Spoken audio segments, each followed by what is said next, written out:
Shalom and good welcome to today's Bible study of Job, which I believe is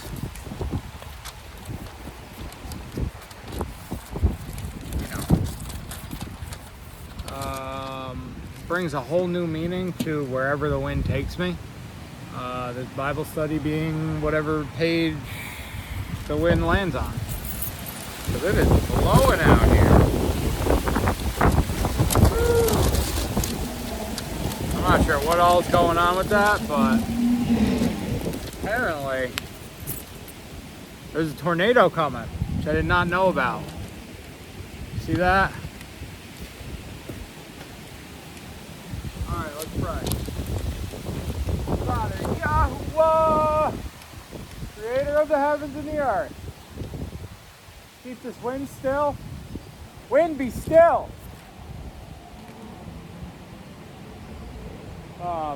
Let your words flow through me. Let all the people hear what you have to say, and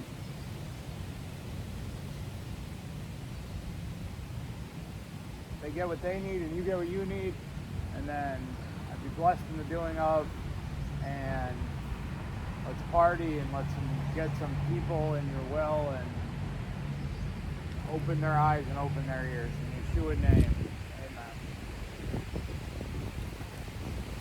Alright, get them good on your knees prayers. Y'all be doing that? Y'all be doing them on your knees prayers? Yeah, what's up? What's up, everybody?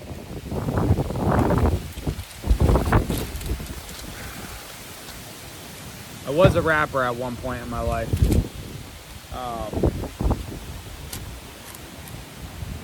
I'm not right now. Oh, this is Job 20:21 and Acts 10.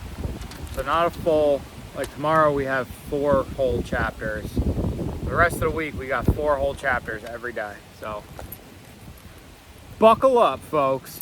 But these are a little bit longer chapters. And I actually, even though we're out, the Spirit told me to bring all the Bibles. So apparently there's going to be some translation questions that we'll talk about today as well.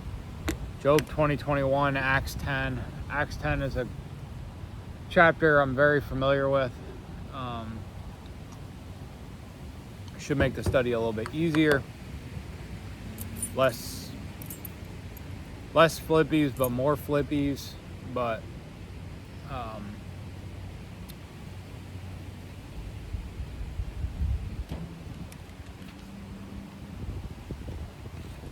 discourageable. Like imitable, ready to be spoken. There's a word for that. Comment down below. Then so far the Namathite answered and said, "Truly my thoughts make me respond, even because of my haste within me.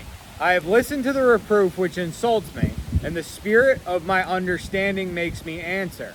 You have known this of old, since man was placed on earth, that the singing of the wrong is short-lived, and the joy of the defiled one is but for a moment.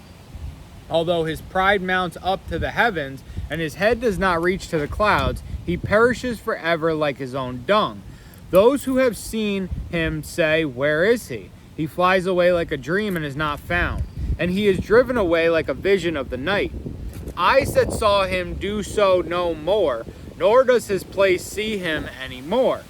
His sons seek the favor of the poor, and his hands give back his wealth. His bones shall be filled with his youth, but it lies down with him in the dust. Though evil is sweet in his mouth, he hides it under his tongue. Though he fondles it and does not forsake it, but still keeps it in his mouth. His food is turned in his stomach. The bitterness of cobras is in him. He has swallowed down riches, then vomits them up. El drives it out of his stomach. He sucks the poison of cobras. The tongue of the poisonous snake kills him. He looks not on streams, the rivers flowing with honey and cream. He is giving back what he labored for, and does not eat it, like wealth from his trade, but he does not enjoy. For he has oppressed, he has forsaken the poor. He has seized a house which he did not build. For he shall not know ease in his innermost, neither save what he desires. There is no left over after he has eaten, therefore his good does not last. With all his plenty he is in distress. The hand of every laborer comes against him. It shall be at the filling of his stomach that he casts on him his burning wrath, and rains it down on him while he is eating. He shall flee from the iron weapon. A bronze bow pierce him through. It is drawn and comes out of the body, and the gleaming point comes out of his gall. Fears come upon him. All darkness waits for his hiding places. A fire not blown consumes him. It destroys what remains in his tent. The heavens reveal his crookedness, and the earth rises up against him. The increase of his house departs, flowing away in the day of his wrath. This is the portion from Elohim for a wrong man, and the heritage El has decreed for him. I'm glad that he ended it with that, because I'm like, where's this guy going here? So Job had just 19. He did 16, 17, 18 was Bildad the Shuhite. Job had 19, and then so far the Namathite answers.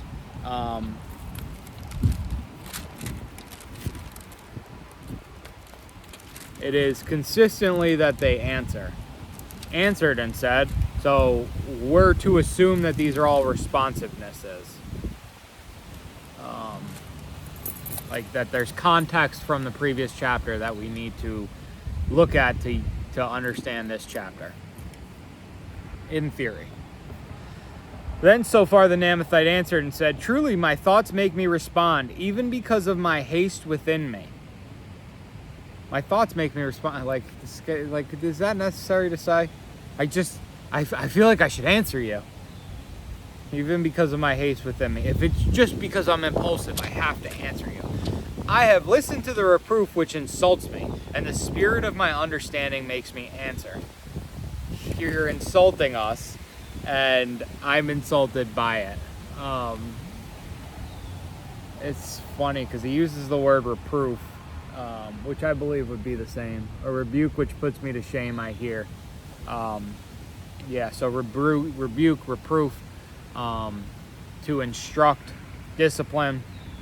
He's saying, why are you disciplining us? You're the one getting smacked by Yah right now. Even because of my haste within me. I have listened to the reproof which insults me, and the spirit of my understanding makes me answer. And the spirit of my understanding makes me answer.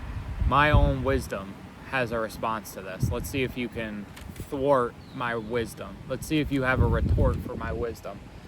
You have known this of old, since man was placed on earth, that the singing of the wrong is short-lived, and the joy of the defiled ones is but for a moment. I have a feeling this chapter is going to be very straightforward. But you have known this of old, since man was placed on earth. The singing of the wrong is short-lived.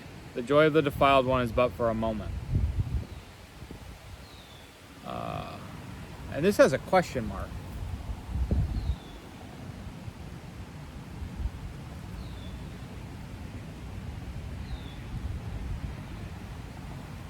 So he's confirming with them, like, you're aware of this, right? That good never prevails over evil.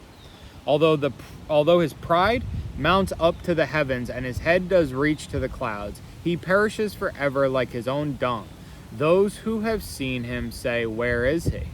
His pride, his ego, his, like having a big head, his head does reach to the clouds. His ego's inflated.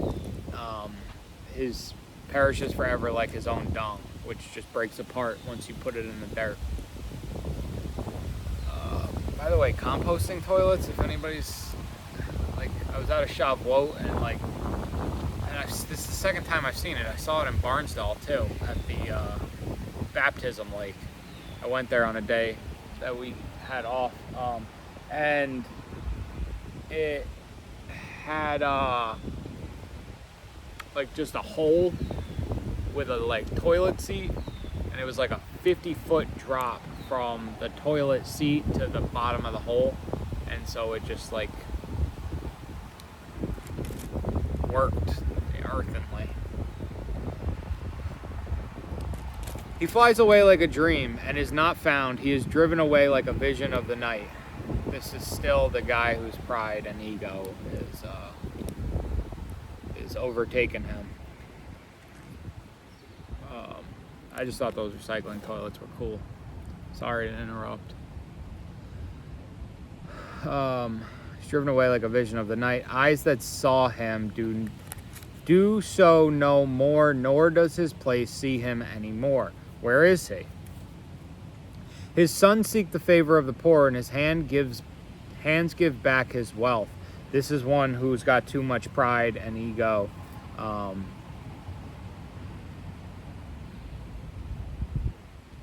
His sons seek the favor of the poor, his hand gives back his wealth. What does 10 say here?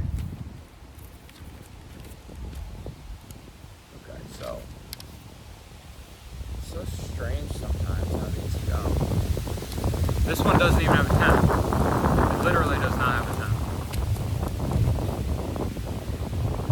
10. His own children will seek the favor of the poor, and his hands will give back his wealth.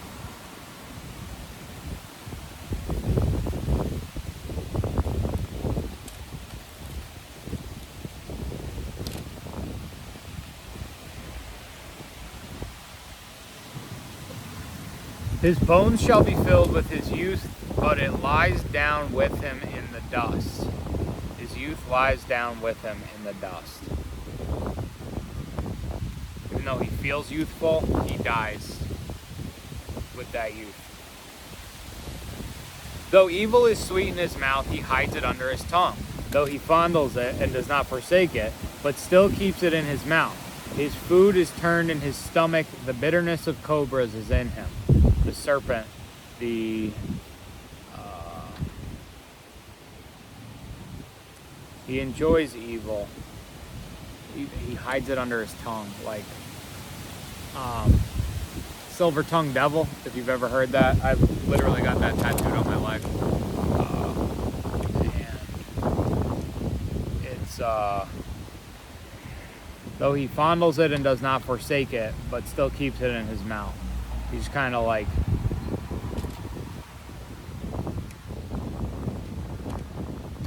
going back to the point that I made about the poker face, where like you've got something hidden inside that you're just kind of mulling over in your mouth, like your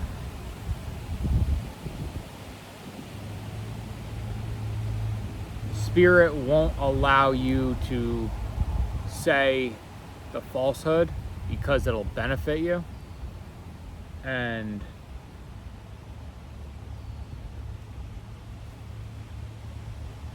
I want to say that there's greed in it, but I don't believe that there is. I don't believe that it's just greed. I believe that it's also a spirit of deceit and false witness. It's a protection mechanism. Let's see where he goes with this. He has swallowed down riches, then vomits them up. El drives it out of his stomach. His food is turned in his stomach. How's this guy sustaining? The evil is sweet in his mouth. So he's living off evil. He has swallowed down riches, then vomits them up. Like a dog that returns to his vomit. I believe that's Peter. Peter. I want to say 2 Peter 5, but I don't even know if that exists.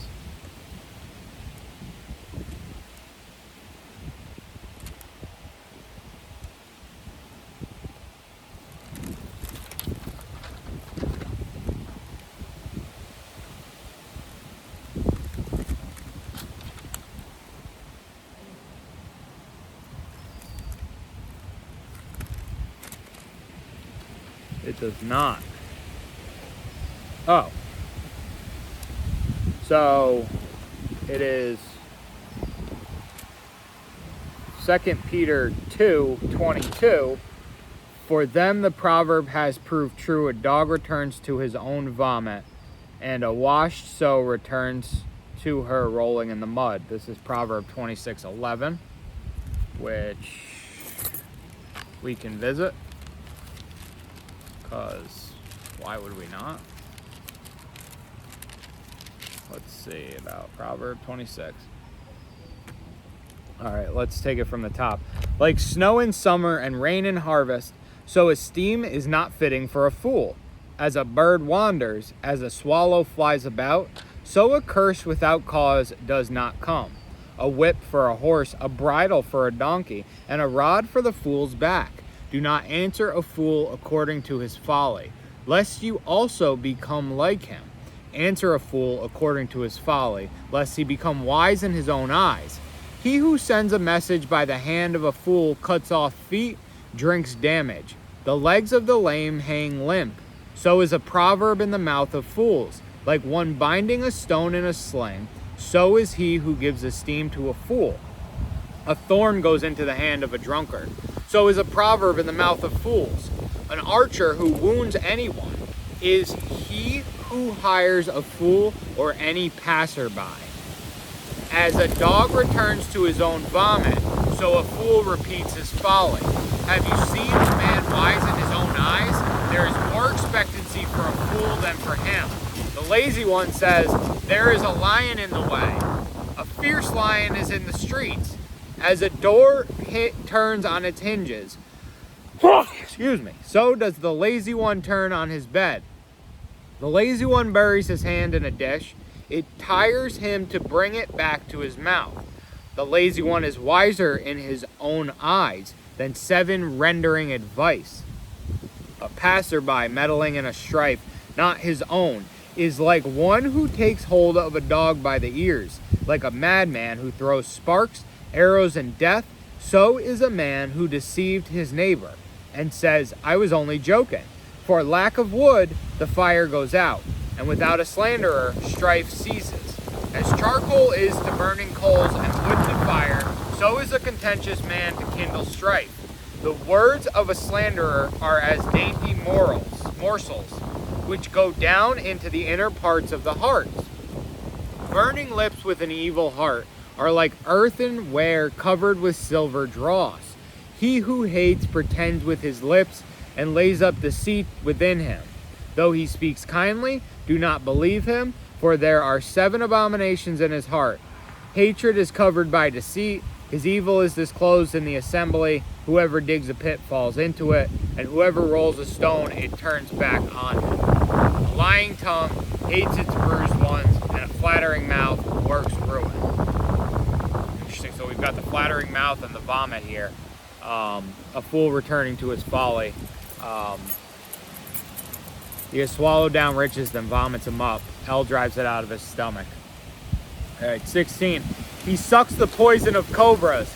The tongue of the poisonous snake kills him. Let's see what we have here for 16.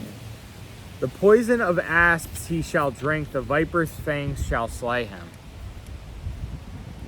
The venom of cobras he will suck. The fangs of a viper will kill him. So, basically, the juice that he drinks poisons him.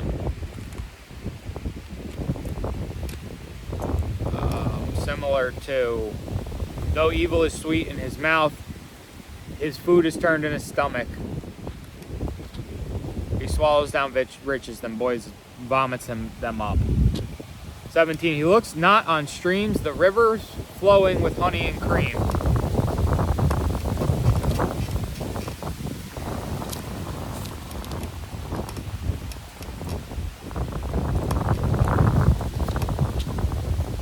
So these ones,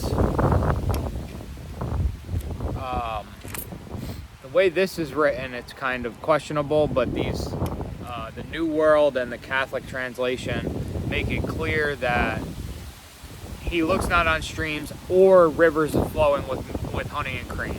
So he doesn't even see the delightful waters of a stream pitter-pattering along that's crisp and cool to drink, nor the rivers of honey and cream, which is the land is where we'll go to Numbers 14 real quick.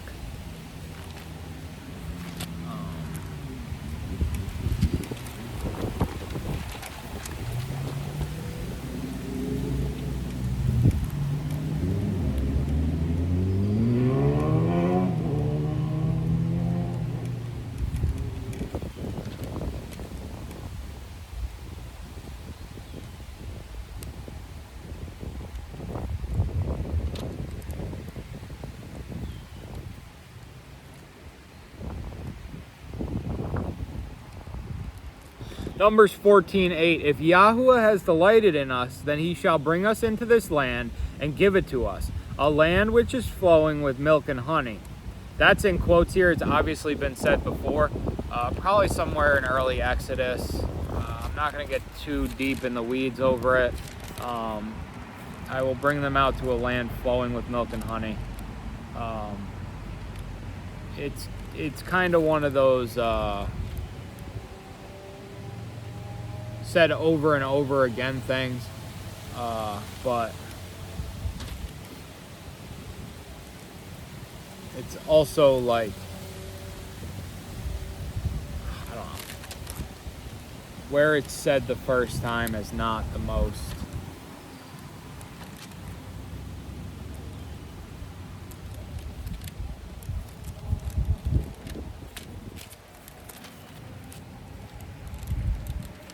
guess one could say important. Okay. Exodus 13:5. This is the first I'm hearing about it, but the phrasing makes it evident that maybe it's in Genesis 17.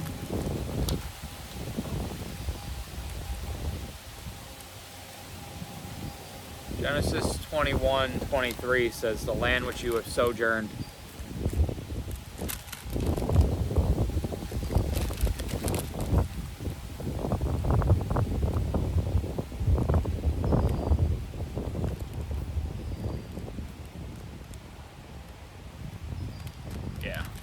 I think that this probably is going to be the Exodus 13:5. And it shall be when Yahuwah brings you into the land of the Canaanites and the Hittites and the Amorites and the Hivites and the Jebusites, which he swore to your fathers to give you, a land flowing with milk and honey, that you shall keep this service in this new moon. We obviously know that he's talking about the Pesach there. Passover, the Feast of Unleavened Bread, the Night of Watches, all these units. Which I did not do the Night of Watches confession at this year's Passover. It was my first Passover, and Bear was talking about it, and so now I know to be a little bit more on the lookout for it next year. Praise Yah for the way that he provided 2 Passover dinners and a Shabbat festival, and I'm excited to see what he has in store for me for Sukkot.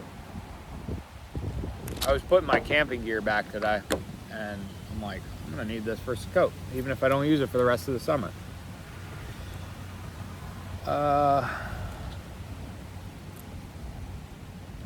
He is giving back what he labored for and does not eat it, like wealth from his trade, but he does not enjoy it. Yeah, been there. Don't think I was evil, but maybe I was. Apparently I was.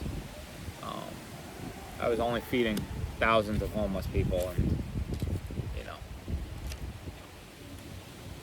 I tried to not charge my family, but they wouldn't not be charged for pizzas.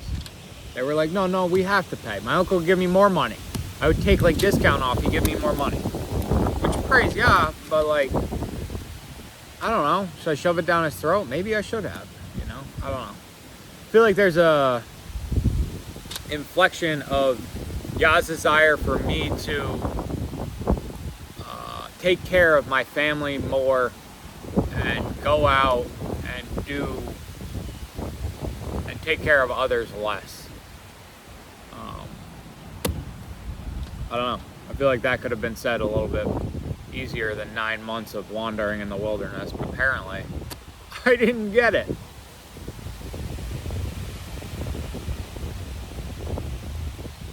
I mean, that's pretty obvious, like wealth from his trade, but he does not enjoy. For he has oppressed, he has forsaken the poor, he has seized a house which he did not build. See, and that's the opposite. Did not forsake the poor, gave away thousands of pizzas. Whatever. Why are we still on this? Seized a house he did not build. Built it with my own hands. Part of this is me trying to figure out like where I'm at in my life. You know what I mean? And if you're not constantly reassessing and analyzing where you're at in your life, you're probably not going to get anywhere tomorrow, because you need to reflect on today in order to do better tomorrow.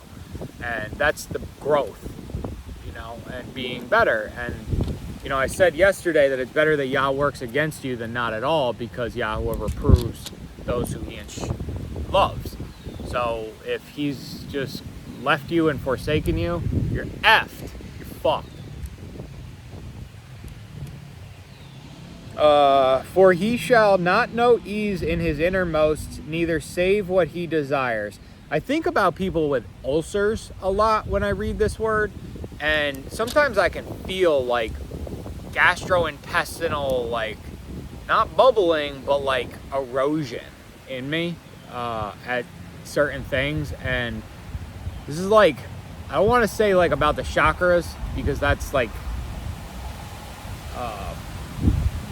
blasphemy, but thinking about how the body works together, you know, like all our members of the body working together, that there has to be healthy, like it can't just be your mind and, you know, a circumcision of your heart where like the laws are on your mind and in your heart. They have to be in your stomach, in your gut, in your groin, in your toes, in your feet, in the arches of your foot, behind your knee, in your elbow socket, all of them. You should be thinking of Yah and using the authority of Yahuwah in every fiber of your muscles, every shred of your bones, and every cell of your blood should have Yahuwah.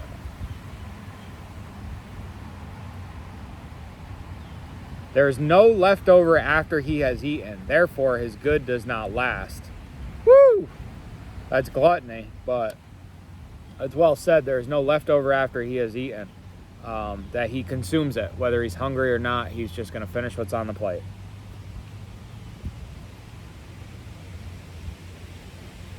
Well, if we go back to 20, for he shall not know ease in his innermost, neither save what he desires. There's no leftover after he has eaten, therefore his good does not last. It's an interesting therefore, because that is why his prosperity will not last, because he doesn't have leftovers. And I've often struggled with this, because why not just take a proper portion that there is no leftover and do not glean the corners of your field? I don't know. Get more into that, I guess, in a different context. Oh, here's verse 10. Therefore his prosperity shall not endure, and his hand shall yield up his riches, though he... This has... Okay, so this Catholic Bible, because they know everything, has verse 19, verse 21, verse 10, verse 20, and then verse 22. It's Catholics.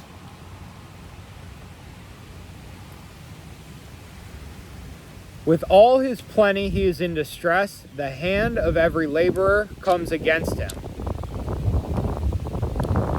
He's got excess and he's still not happy, going back to wealth from his trade that he does not enjoy. The hand of every laborer comes out against him.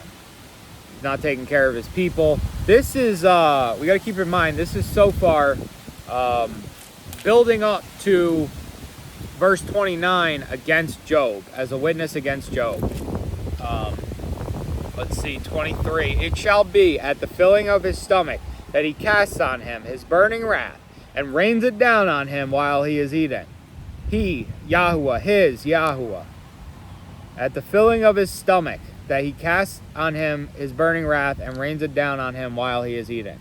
So this gluttonous man who has it all and doesn't appreciate it will be eating more, and then wrath will come upon him, rain down on him while he's still consuming. This country not only has an obesity crisis, it has a consumption crisis. Whether it's social media content, or whether it's food, or whether it's pornography, or whether it's sugar, not as real food, or whether it is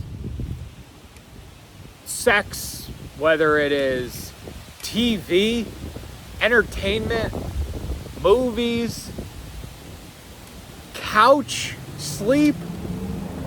We are over consuming, and there needs to be a larger dedication on Yahuwah. Everything done unto him, which is not always easy, the easiest, but if we at least try to keep him in the forefront of our minds and learning as we grow what he needs, that we may satisfy that. Man, the 12 tribes gave me a lot of insight into just how, like, a lot of their position is like they don't get on their knees and pray. Well, because they've given everything up. So what is a sign of getting on your knees when you have nothing else? Like, you recognize and acknowledge that everything was Yahweh's, you've given it to him. You've physically done that on the earth. And so to bow down every day just doesn't mean as much, you know? And so we people who still have our worldly possessions, we're still blessed with that. We need to humble ourselves on our knees daily. Sometimes 3 times a day, depending on who you are and how you are, and everybody needs to humble themselves. All right. He shall flee from the iron weapon, a bronze bow pierce him through. It is drawn and comes out of the body, and the gleaming point comes out of his gall. Fears come upon him. All darkness waits for his hiding places. A fire not blown consumes him. It destroys what remains in his tent. So, it is drawn and comes out of the body, the bow. There's some weird bugs out here. The bronze bow pierce him through. It is drawn and comes out of the body, and the gleaming point comes out of his gall. Now that he's pulled, so the burning wrath of Yahweh has rained down on him. It is a bronze bow piercing him through. I wish you could see where I'm pointing at my stomach, but let's just do it up here. It is a bronze bow piercing him through. He rips out the arrow, and now fear comes upon him because he can see his own blood and his own gall. And not just the gallbladder, but his ego is ripped out with the arrow. And all this, we're going somewhere with this. So don't lose me on the verse by verse.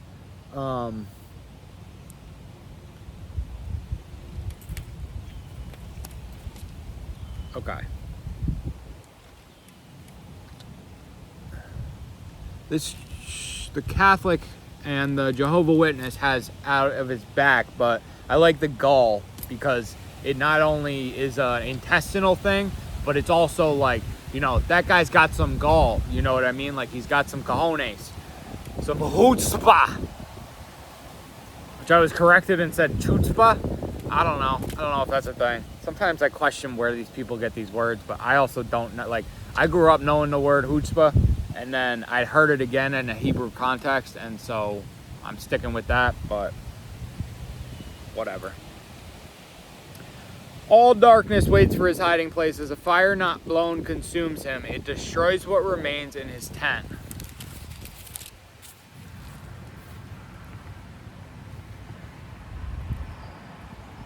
Oh, a fire not blown consumes him. Like a fire without stimulus. There's just a wildfire, so to speak. Like Sodom and Gomorrah, like Yah rained down fire and sulfur. And this is a fire that just comes out of nowhere. The heavens reveal his crookedness, and the earth rises up against him. What did we say about pleading with the earth the other day? How was it said?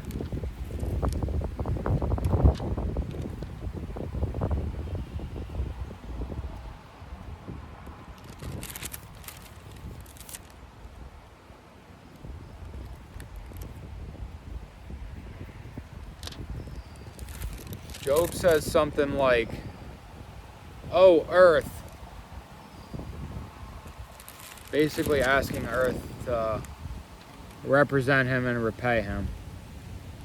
16:18, "Oh, earth, do not cover my blood, and let my cry have no resting place." Basically, like, speak on my behalf. If the people did not cry out, the stones would, said Messiah. Okay, and the heavens reveal his crookedness. Let's see if I can find a verse for this.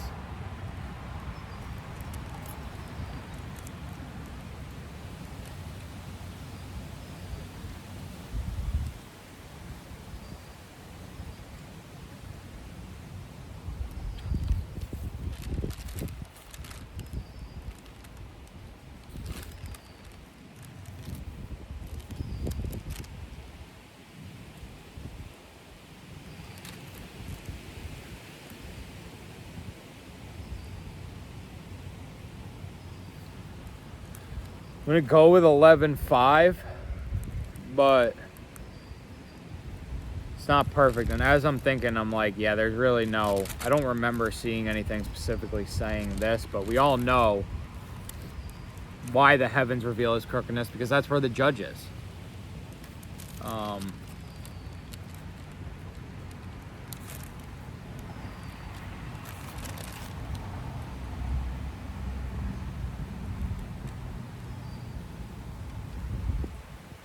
14:13, if a man dies, would he live again? All the days of my struggle I wait till my change comes.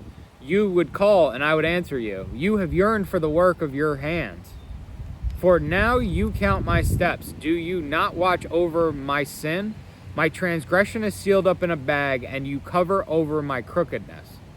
But a falling mountain crumbles away, and a rock is moved from its place. As water wears away stones, its outpouring washes away the soil of the earth, so you have destroyed the expectancy of man.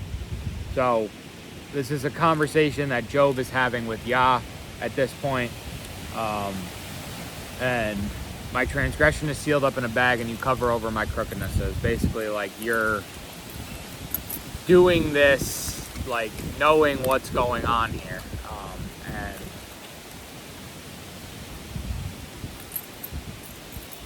cover over, you know what I mean? Like Yah can see them from the heavens.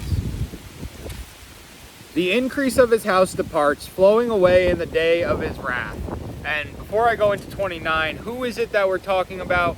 Verse 4, you have known this of old, since man was placed on the earth, that the singing of the wrong is short-lived, and the joy of the defiled one is but for a moment. So we're talking about the wrong and the joy of the defiled one. We're talking about the wrong and the defiled one.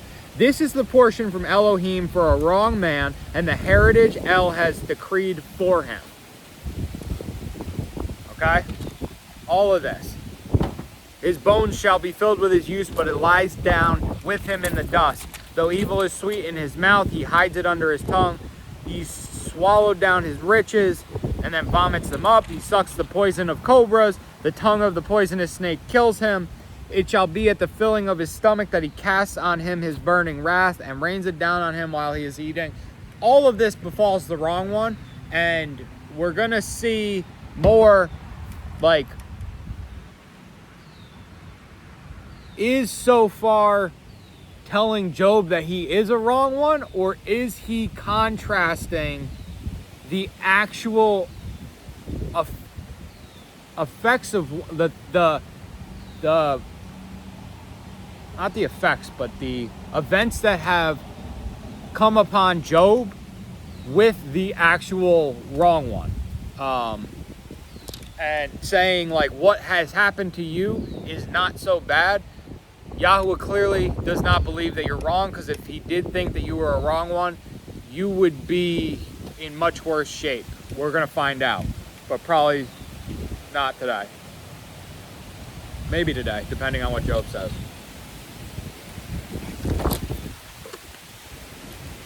I'm going to use the restroom,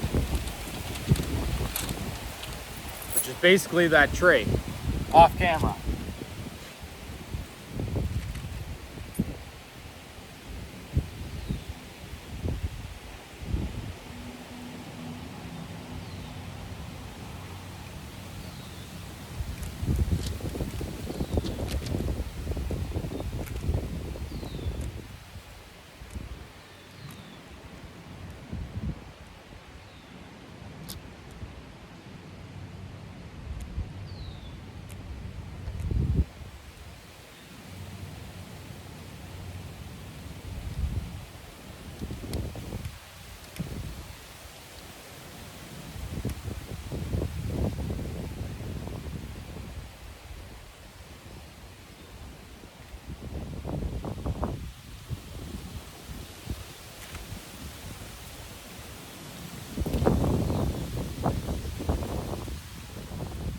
There's a dead frog over here, but that is also why I go off camera, because it's a gentlemanly thing to do, and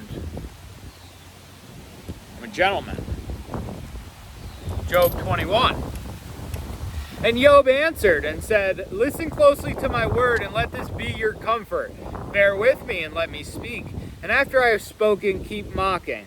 As for me, is my complaint against man? And why should I not be impatient? Look at me and be appalled. Then put your hand on your mouth. And when I consider it, I am frightened, and my body shudders. Why do the wrong live, become old, and become mighty in power? Their seed is established with them before their face, and their offspring before their eyes. Their houses are peace without fear, neither is the rod of Eloah upon them. Their bull breeds and does not fail, their cow calves without miscarriage. They send forth their little ones like a flock, and their children dance. They sing to the tambourine and the lyre, and rejoice to the sound of the flute. And they sing to the tambourine and lyre, and rejoice to the sound of the flute. They spend their days in goodness, and in a moment go down to Sheol. And they say to El, turn aside from us, for we have no desire to know your ways. Who is the Almighty that we should serve him? And what profit do we have if we pray to him? See, is their good not in their own hand? The counsel of the wrong has been far from me. How often is the lamp of the wrong put out, and does come upon them their calamity? Sorrows he allots in his displeasure. They are like straw before the wind, and like chaff that a storm steals away. You say, Eloah is hiding one's wickedness for his children. Let him repay him, so that he knows it. Let his eyes see his destruction, and let him drink of the wrath of the Almighty. For what is his delight in his house after him, when the number of his new moons is cut off? Does anyone teach El knowledge, since he judges those that are exalted?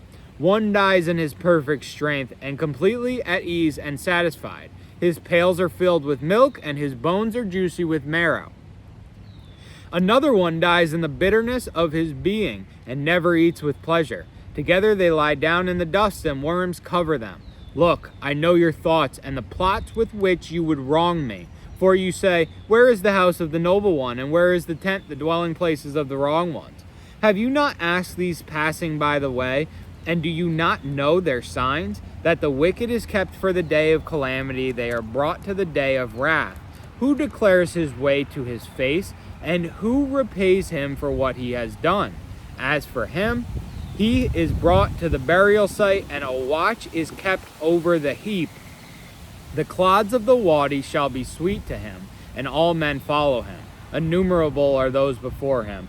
How then do you comfort me in vain, seeing that perseverance remains in your answers? That's a lot. A lot.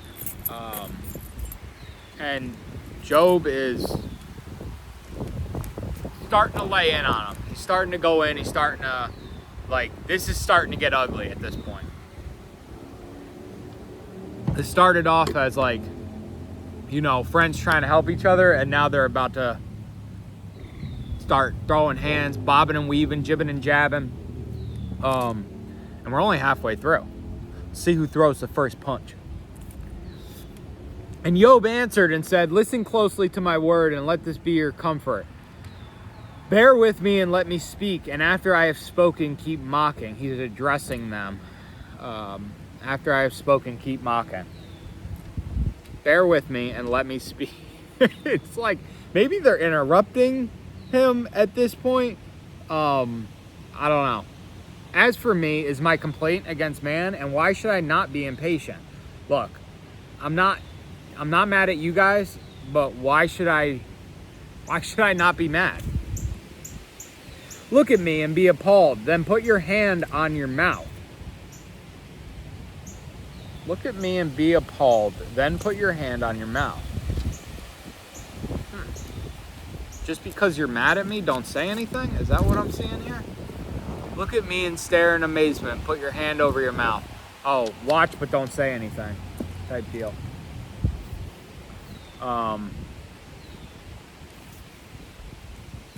If you don't have anything nice to say, don't say anything at all. And when I consider it, I am frightened, and my body shudders.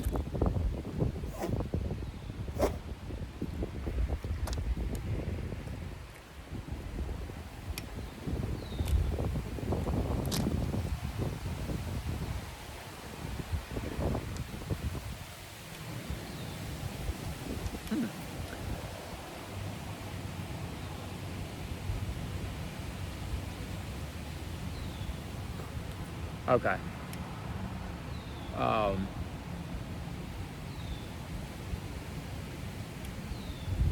This whole 2 to 6 here. Let me finish. Keep quiet. If you feel the impulse, cover your mouth. I am terrified right now, and I need to get this off my chest. I'm shaking. That's how mad I am. And so Job's just got this all, like, his heart is just all foggy, and he needs to express it. All right, here's where he starts. Why do the wrong live, become old, and become mighty in power? Their seed is established with them before their face, and their offspring before their eyes. Their houses are peace without fear, neither is the rod of Eloah upon them. Seed is established with them before their face, and their offspring before their eyes. I have in here a note for verse 7 about Psalm 73 and Jeremiah 12. So we're going to go there real quick. I haven't seen too many notes in Job yet. So we're definitely going to take advantage of this. I don't know where it's going to lead us, what it's going to say, but we're going to check them out. Psalm 73, verses 3 and 17, so we're going to read this whole thing.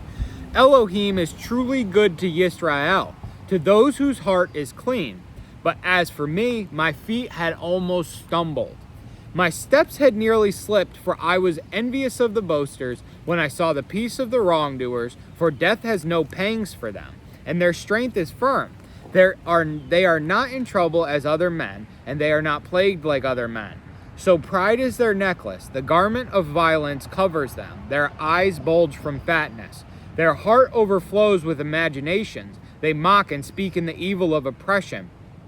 They speak loftily. They have set their mouth against the heavens, and their tongue walks through the earth, saying, therefore his people return here, and waters of a filled cup are drained by them. And they have said, how could El know? And is there knowledge in the Most High? See, these are the wrong, and always at ease. They have amassed wealth. Indeed, in vain have I cleansed my heart, and washed my hands in innocence. For I am plagued all day long, and my reproof is every morning. If I had said, let me speak thus, see, I would have deceived a generation of your children. Yet, when I tried to understand this, it was labor to your eyes, until I went into the set-apart place of El. Then I perceived their end. Indeed, you set them in slippery places, and you make them fall to ruins. How suddenly they are ruined, completely swept away through destruction. Yahuwah, when you awake, you despise their image, as one does a dream after waking. For my heart was in a ferment, and I was pierced in my kidneys. I was stupid and ignorant. I was like a beast toward you. Yet I am always with you. You took hold of my right hand. You lead me by your counsel, and afterward receive me unto esteem. Whom do I have in the heavens? And I have desired no one besides you on earth. My flesh and my heart shall waste away, but Elohim is the rock of my heart and my portion forever. For look, those who are far from you perish. You shall cut off all those who go whoring away from you. But as for me, it is good to be near Elohim. I have made my refuge in the Master Yahuwah to declare all your works. Okay. We're looking here at verses 3 and 17, but I was talking to Hushai about this, about verse 23, and he said that it was in Psalm 73, and I hadn't seen it, and now I'm rereading Psalm 73, and it is there, but not as how I was looking for it, so it makes sense. But he called this the bad actors psalm, I think, the psalm of bad actors, something like that. And verse 23, you took hold of my right hand. So the point here is that, like, Yah will use his right hand to lift out, to reach out, because that's the strong hand. That's what the Hebrews did. It's always the right hand. And for David here in the Psalms to be reaching out back with his right hand, it likely means that he's like being pulled up, you know what I mean? Which is beautiful imagery that somebody had shared with me. A Jehovah's Witness, actually, the one who gave me this Bible, John. So, yeah, haven't seen him in a long time, and he was really getting beat with some spiritual warfare. It's interesting because a lot of guys have been, and it seems like it kind of happens as their eyes open up. Like this guy had been sick. Him, his wife, and his son had been sick for months, and he just like all just perpetual colds, and I don't know, man. So, but we're here because of this also brings us to Psalm 92 for verse 3. For I was envious of the boasters when I saw the peace of the wrongdoers. Why do the wrong live, become old, and become mighty in power? When so far said, the singing of the wrong is short-lived, and the joy of the defiled one is but for a moment. So we're going to have to get some clarity as this book goes on, and probably in 22, 23, 24, which we're going to read tomorrow, as far as this back and forth, because we've said this too. I'm sure all of us, why are the rich, why are all the evil people rich? And, well, we gave to the church. Well, shouldn't we be being multiplied 100-fold because of this? So I can see this, and I'm curious to see how it plays out in Job. This is a question that I've questioned, and I've had to answer when people have questioned me on it, and so I'd love to be able to actually give them refuge in this book, because everybody knows this book, and everybody knows the story of, Job is tested and then comes out a strong fire, and it's like, yeah, but there's so much more than this. Is 41 chapters of wordiness. You're gonna tell me that's all this is? Absolutely not. All right, so verse 3, for I was envious of the boasters when I saw the peace of the wrongdoers. Basically, yeah, they're at peace and living old. And verse 17, until I went into the set apart place of El, then I perceived their end. Interesting that we get to their we get to the end there, and there's something to be said about that contrast, in that when you feel the presence of El, you realize that the ones doing the wrong are Luke 16. I can't wait. This is gonna be one of the last chapters that we do. It's gonna be 8 days from it's gonna be like day 121 we started on, or day 119 we started on day 127. That is a chapter about, I'm just gonna read you the one quote right now.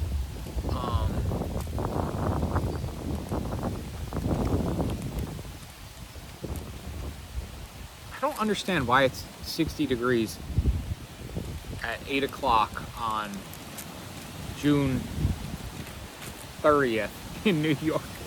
It should be 75. Praise Yah that there's no bugs with this weather. Alright, so basically what's going on, we're not going to do all of Luke 16.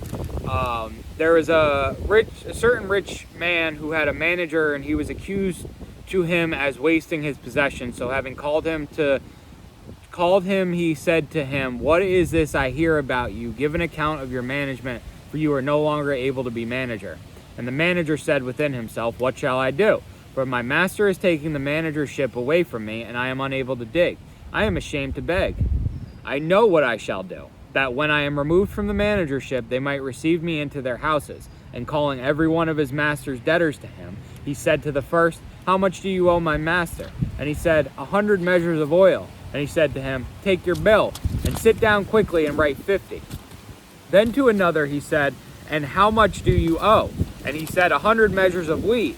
And he said to him, take your bill and write 80. And the master praised the unrighteous manager because he had acted shrewdly, because the sons of this age are more shrewd in their generation than the sons of light. And I say to you, make friends for yourselves by unrighteous mammon, that when you fail, they shall receive you into everlasting shelters. He who is trustworthy in what is least is trustworthy also in much, and he who is unrighteous in what is least is unrighteous also in much. If therefore you have not been trustworthy in the unrighteous mammon, who shall entrust you to the true? And if you have not been trustworthy in what is another man's, who shall give you what is his own? So, the point of this here is that the master praised the unrighteous manager because he has acted shrewdly, because the sons of this age are more shrewd in their generation than the sons of light. The people of unrighteousness are more convicted in their unrighteousness than the people in righteousness are convicted in their righteousness. And it's hard to be convicted in righteousness, but it prospers evermore. And so you need to be convicted in your righteousness in order to do what is right with the prosperity of it. In that, if you're doing wrong, eventually it comes to an end, but there's everlasting life in the righteousness. And so going back here, until I went into the set apart place of El, then I perceived their end. You can outlast the unrighteous with righteousness, but you have to be more shrewd in your righteousness than those of the unrighteous. We're also going to go to Jeremiah 12, 1-2.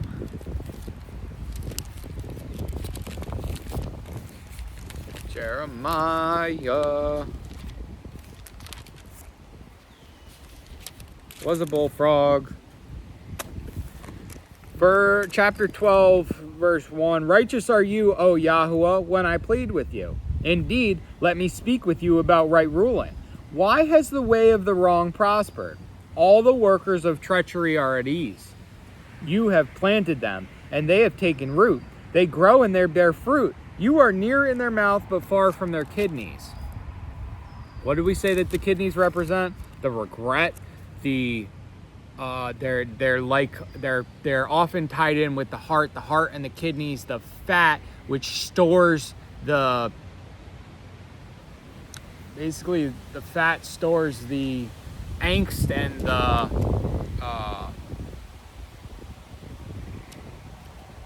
the poisons, the toxins that the body produces and puts out. Is in the kidneys. You are near in their mouth, but far from their kidneys. You are near in their mouth, but far from their kidneys. You watch what they say, but you're not in the... You don't convict them concerning sin and righteousness. We're going to read on this. But you have known me, O Yahuwah. You see me, and you have tried my heart toward you. Draw them away like sheep for slaughter, and separate them for the day of slaughter. How long shall the land mourn, and the plants of every field wither? The beasts and birds are consumed for the evil of those who dwell there, because they said, he does not see our latter ending. If you have run with the footmen, and they have wearied you, then how do you contend with horses? And if in the land of peace you feel safe, then how do you manage in the yard and jungle? For even your brothers, the house of your father, even they have betrayed you. Even they have cried aloud after you. Do not believe them, even though they speak smooth words to you.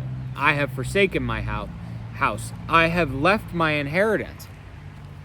I have given the beloved of my being into the hands of her enemies. My inheritance has become to me like a lion in the forest. It cries out against me, therefore I have hated it. My inheritance is to me like a speckled bird of prey. The birds of prey all around are against her. Go, gather all the beasts of the field, bring them to devour. Many shepherds have destroyed my vineyard, and they have trodden my portion underfoot. They have made my pleasant portion become a deserted wilderness. They have laid it waste. A waste it mourns to me. All the land is laid waste, because no one takes it to heart. The ravagers have come on all the bare heights in the wilderness. For the sword of Yahuwah is devouring from one end of the land to the other end of the land. There is no peace to any flesh. They have sown wheat, but reap thorns. They have exhausted themselves. They do not profit. And they shall be ashamed of your harvest because of the burning displeasure of Yahuwah. Thus said Yahuwah, as for all my evil neighbors who touch the inheritance which I have caused my people Yisrael to inherit, see, I am plucking them out of their land, and I shall pluck out the house of Yehudah from their midst. And it shall be, after my plucking them out, I shall return and have compassion on them, and bring them back, everyone to his inheritance, and everyone to his land. And it shall be, if they learn well the ways of my people, to swear by my name, as Yahuwah lives, as they taught my people to swear by Baal, then they shall be established in the midst of my people. But if they do not obey, I shall pluck up, and destroy that nation, declares Yahuwah. Okay. So,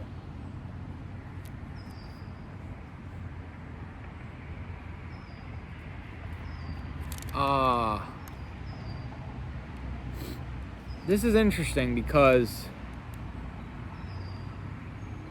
we get the response without the declaration of the response. So because we get like capital my's and me's in verse 7,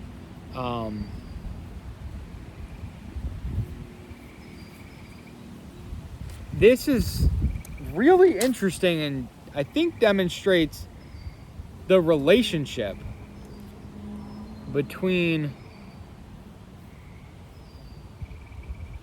Yahuwah and Jeremiah.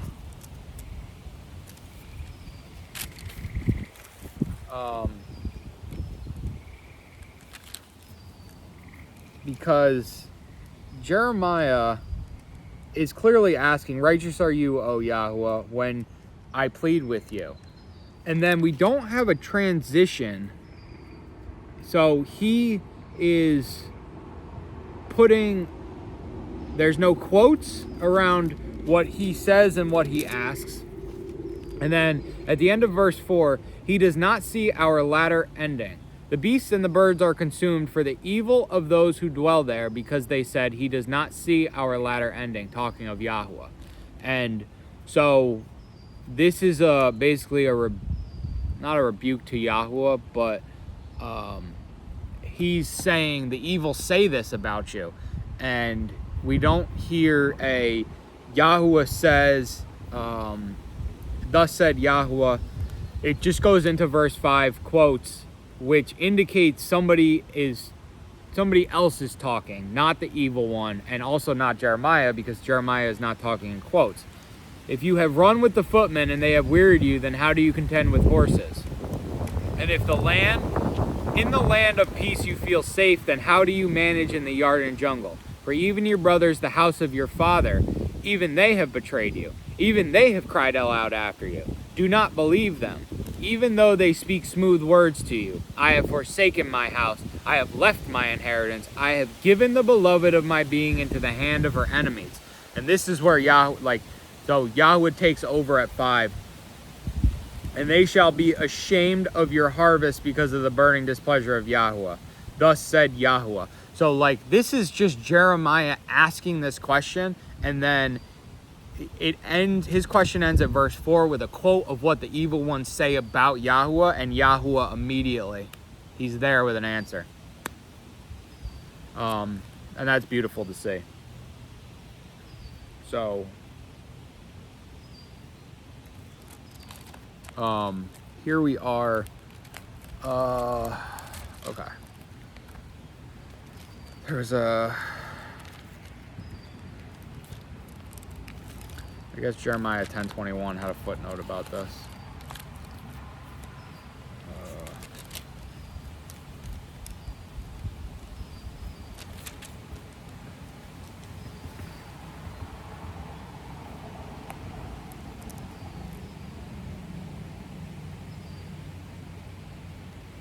For the shepherds have become brutish, and they have not sought Yahuwah. Therefore, they did not understand, and all their flocks scattered. Yeah, we don't really... I could go on forever in this book. It's just an ending like... Bam, bam, bam, bam, ba-dum, be-dum, bam, bam, be-dum, bam. Okay. So that's verse 7 of chapter 21. Their seed is established with them before their face, and their offspring before their eyes. Yeah, these are just, he's about to just list good things that happen to the wrong, to bad people. Their bulls breed and does not fail. Their bull breeds and does not fail. Their cow calves without miscarriage. They send forth their little ones like a flock, and their children dance. They sing to the trombone and lyre and rejoice to the sound of the flute. See trombones and lyres all over the temple in Chronicles. They spend their days in goodness and in a moment go down to Sheol.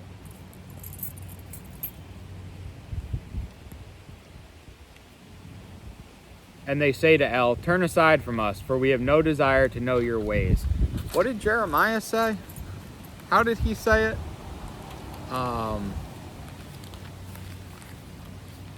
He said it really good. I actually like that. Righteous are you, O Yahweh, when I plead with you. Indeed, let me speak with you about right rulings. Why has the way of the wrong prospered? All the workers of treachery are at ease. You have planted them, and they have taken root. They grow and they bear fruit. You are near in their mouth, but far from their kidneys. Job says,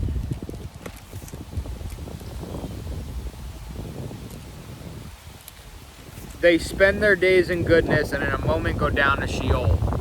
Kind of surprising to them. Verse 4. The beasts and the birds are consumed for the evil of those who dwell there, because they said, he does not see our latter ending. He does not see our latter ending. And they say to El, turn aside from us, for we have no desire to know your ways. Who is the Almighty that we should serve him? Verse 15. And what profit do we have if we pray to him? Why should we acknowledge this Almighty El? See, is their good not in their own hand? It's in parentheses, the counsel of the wrong has been far from me. Let's see what this says. Verse 16. The thinking of the wicked is far from me, not in parentheses. If their happiness is not in their own hands, and the counsel of the wicked is repulsive to God. They're good not in their own hands. Could they not be good if they wanted to? This is the real question. Are they inherently bad? Are they bad by nature? Does Yahweh need them to be bad, or could they be good for the good of El? This is the root of the issue. Okay, verse 17. How often is the lamp of the wrong put out, and does come upon them with calamity? Sorrow he allots in his displeasure. They are like straw before the wind, and like chaff that a storm steals away. You say, Eloah is hiding one's wickedness for his children. Let him repay him so that he knows it. Okay. The lamp of the wicked put out. He's questioning this. We're going to go through it. But this is how often does God deal out destruction to them in his anger? This is a sarcastic remark. Let his eyes see his destruction. So now we're not talking about God. Let them be like straw before the wind, and like chaff which the storm snatches away. Okay, and then in verse 19, we're back to God. We're in verse 20. Yeah. So, let his eyes see his destruction, and let him drink of the wrath of the Almighty. Oh, that's in Jeremiah 12 too. What a banging chapter to relate to Job 21 as far as the wrong. Why do the wrong live, become old, and become mighty in power? We're going to hold a finger in Jeremiah 12 because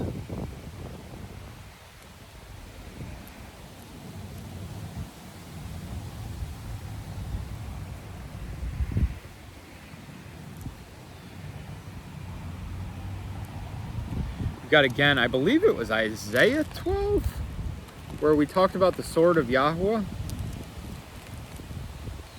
Oh no, it was Isaiah 27.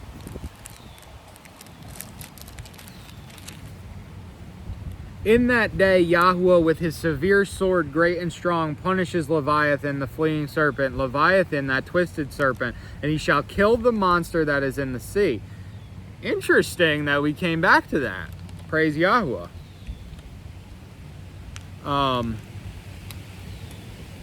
So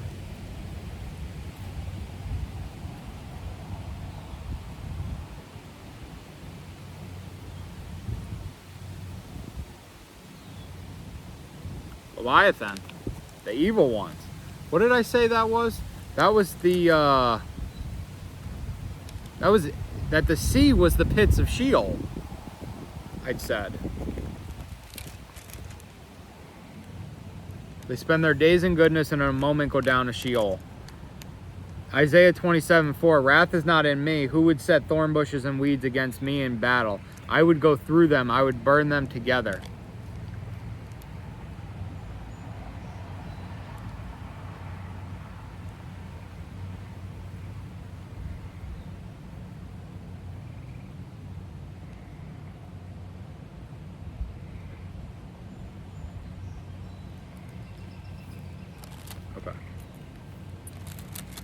Let's go back to Job 21. For what is his delight in his house after him, when the number of his new moons is cut off?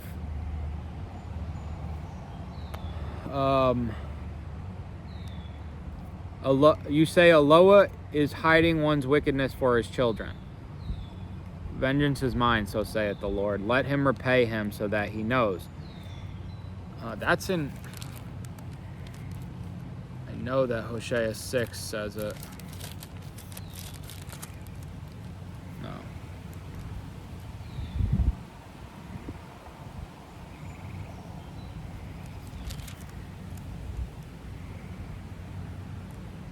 Maybe it wasn't Hosea 6.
One of those, it's in there somewhere, verses. We all know it.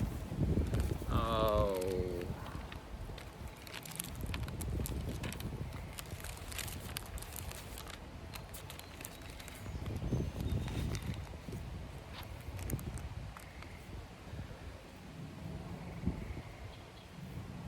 I'm gonna Ezekiel 25, also known as the Pulp Fiction verse, where Samuel L. Jackson blows that guy's head off. And I shall lay my vengeance on Edom by the hand of my people Yisrael. And they shall do in Edom according to my displeasure and according to my wrath, so they shall know my vengeance, declares the Master Yahweh. Thus said the Master Yahweh, because the Philistines have acted in vengeance, and took extreme vengeance with scorn in their being, to destroy with lasting enmity. Therefore, thus said the Master Yahweh, see, I am stretching out my hand against the Philistines, and I shall cut off the Kerethites and destroy the remnant of the seacoast, and execute great vengeance on them with raging reproofs, and they shall know that I am Yahweh when I lay my vengeance upon them. That is very, very different translation than the King James, but similar meaning. And I also do believe that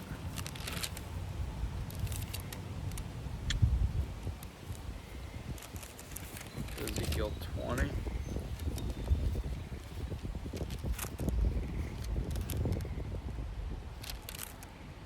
I'm looking for the one where it says, see, this 18.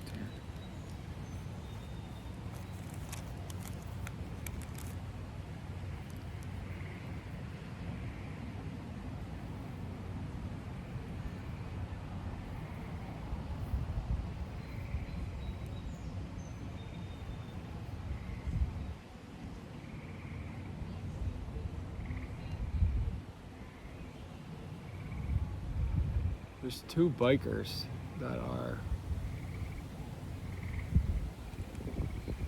playing music.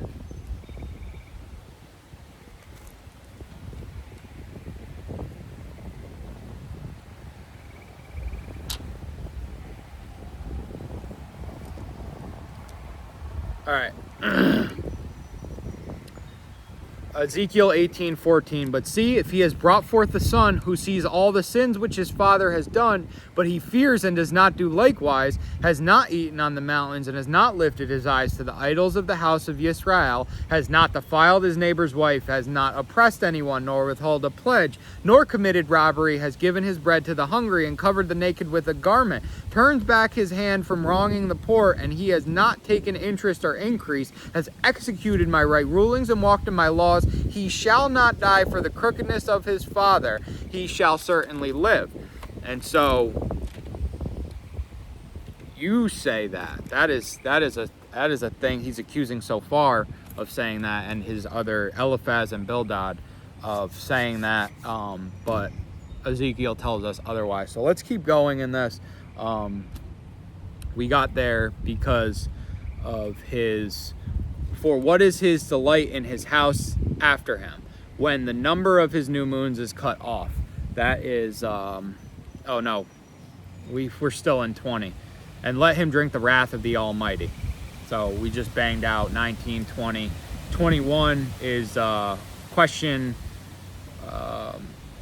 when the number of his new moons is cut off, when he dies, is he going to delight in his house? This wrong one. Does anyone teach El knowledge, since he judges those that are exalted? He judges kings. And you think you're going to teach him something? Yeah, okay. So one dies in his perfect strength, completely at ease and satisfied. His pails are filled with milk, and his bones are juicy with marrow. Another one dies in the bitterness of his being and never eats with pleasure. Together they lie down in the dust, and worms cover them. The good and the bad, the happy and the sad, they both go to the same place and die and be covered and turn to dust, and worms eat them. Again, that eating the dust, and so eating the people that become the dust, eating the dust, there's a whole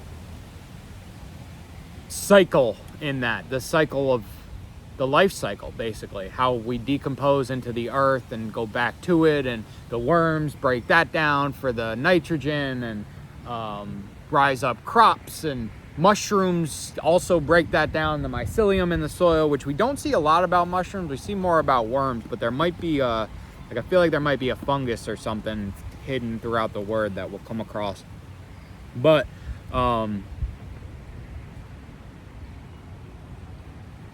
does anyone teach El knowledge? Is anyone wiser than El? This has been kind of said a couple of times.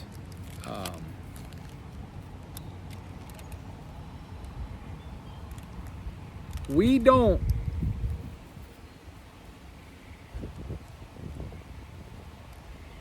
let not a loa from above seek it, nor let light shine upon it.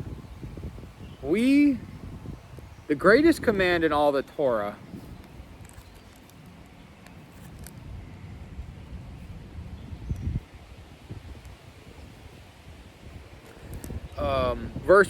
chapter 4 verse 17 is, mortal man more righteous than a loa, is man more clean than his maker. Look, he puts no trust in his servants, and he charges his messengers with straying. How much more those who dwell in houses of clay, whose foundation is in the dust, who are crushed like a moth. Okay, so I just wanted to go back to 22, but 23 to 26 are all like one thought, so to speak. And then we're gonna bang out in 2 sections the rest of this.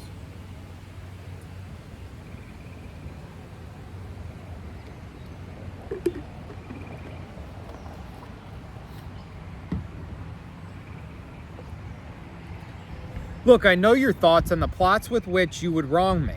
For you say, where is the house of the noble one? And where is the tent of the dwelling? Where is the tent, the dwelling places of the wrong ones?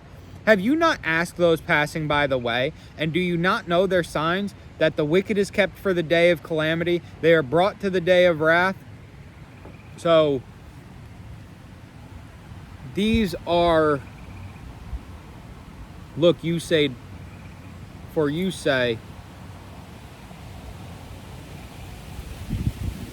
who declares his way to his face, and who repays him for what he has done? You come in, this is the mocking that we go back to verse 3. Bear with me and let me speak, and after I have spoken, keep mocking. So this is what they're mocking. Where is the house of the noble one? Because Job's house burnt down. And where is the tent, the dwelling place of the wrong ones? You know, they're making jokes about a good one should have a house, and a tent should have, and a wrong one should have a tent. That is what they're saying. In, you know, like, all of chapter 20 is basically about how poorly the wrong ones will be.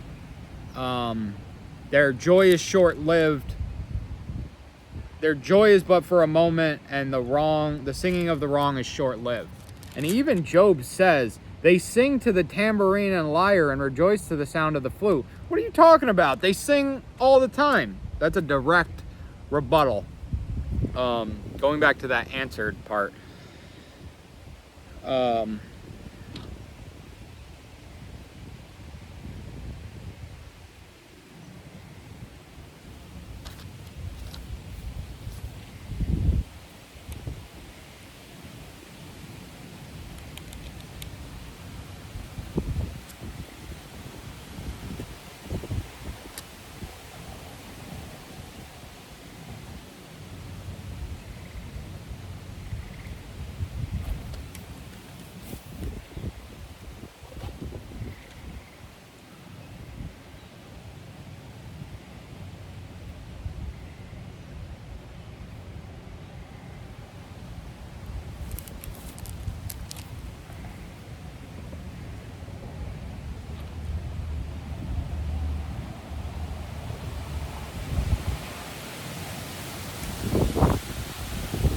Okay, so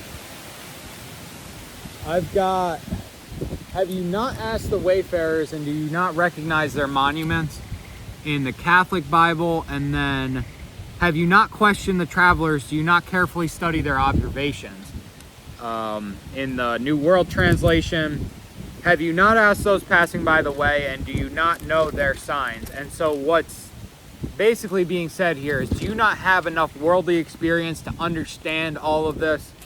That the wicked is kept for the day of calamity, they are brought to the day of wrath.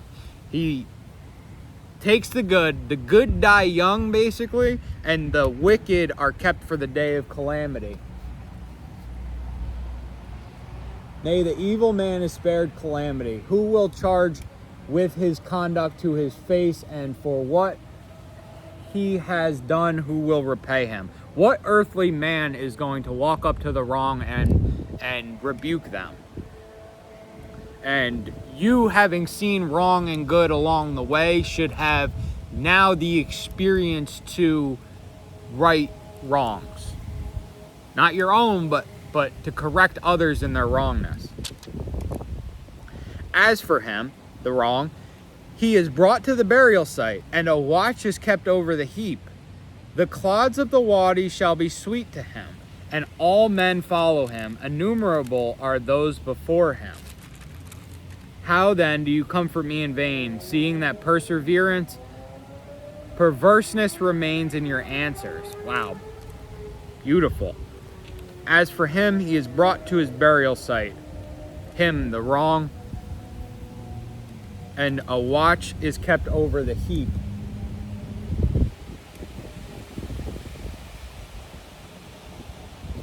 I can't even, they've moved so many of these verses around, I literally can't even. A vigil will be kept over his tomb. So basically, like, there's going to be flowers on his grave. People will visit him. There will be a monument. There will be, okay, and that's where the monument comes back. How do you not recognize their monuments? The tomb. What verse is that? 29. Do you not know their monuments? Yeah.